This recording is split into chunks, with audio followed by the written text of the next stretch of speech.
Hi guys! Wala tayong pagpapanggap na pagpapapayat today kasi makulimlim. At akala ko'y wala akong mga kasama sa bahay. So guys, look at my tindahan. Ayan, marami akong naririnig or na,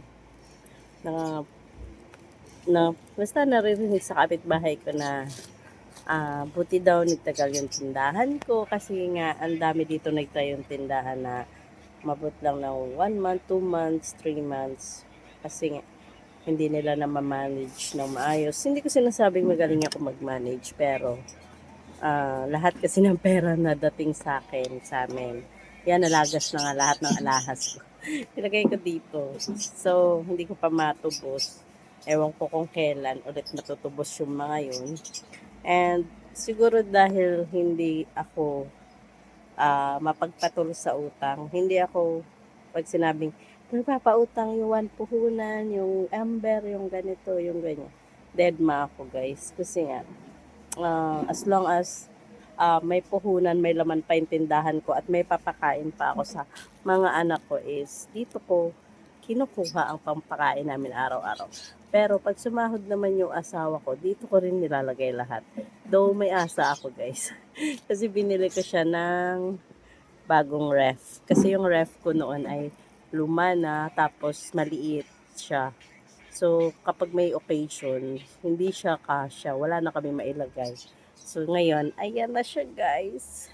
May investment, hindi, may nabili ako sa pangungutang.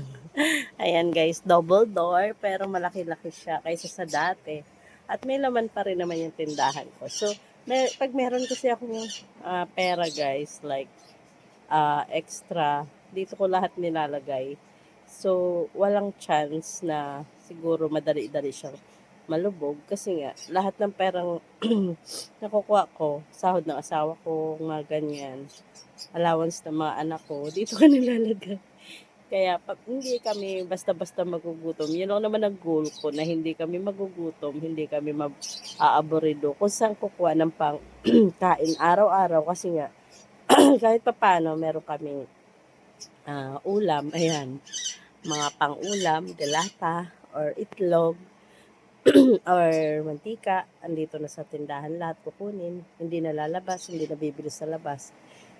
So, yun lang guys, more month, years to come sa ating tindahan. Tsaka, isa lang talaga ang hindi dapat gawin. Ang, though gamitin mo itong sa tindahan mo, pero hindi sobra-sobra. Ah, sa akin, kasi meron ako napanood na isang vlogger na wag ka daw munang for the first years of business mo, sino nga ba yun? Basta yung magandang vlogger na may tindahan din at shop na sabi niya, sa first years to 5 years, kung hindi pa talaga ikaw satisfied sa tindahan mo is huwag ka muna mag-iipon, gagastos ng sobra-sobra. Lahat daw na mga perang hahawakan mo is ilagay mo lahat sa paninda mo. Hindi ka muna mag-iisip na, ay magtatabi ako kasi hanggat daw hindi mo pa nakikitang sobra-sobra ang pera mo. Which is na-gets ko siya na as long as may stock ka at nasabi mo na may pera ka pa din kahit may stock ka pa, dun mo masasabing kumikita na yung tindahan mo. So sa akin, hindi ko pa yan masasabi guys dahil may utang ako sa asa. 3K a week yun. So, ang inaanuhan ko dun is sahod ng asawa ko plus kikitain dito. So, dapat ma-maintain ko yung kita ng tindahan at the same time may panggastos pa rin kami. Kahit na may nagbabayad ako ng 3K a week. So, wish ko lang matapos ko siya ng walang problema. So, yun lang guys. More month and years to come sa tindahan ko. At wag lang tayong papaabuso siguro, no? You know, that's the best payo. Wag tayong magpapaabuso at wag tayong masyadong palasagot ng problema ng ibang tao. Hindi tayo ang taga-solve ng problema ng ibang tao, which is ginawa ko siya last year na sige pautang ng pautang ng pautang hanggang ngayon hindi na ako binayaran, hindi na ako sinisin, hindi na ako uh, pinapansin ng mga taong umutang at inutangan ako. Yun lang guys. Bye!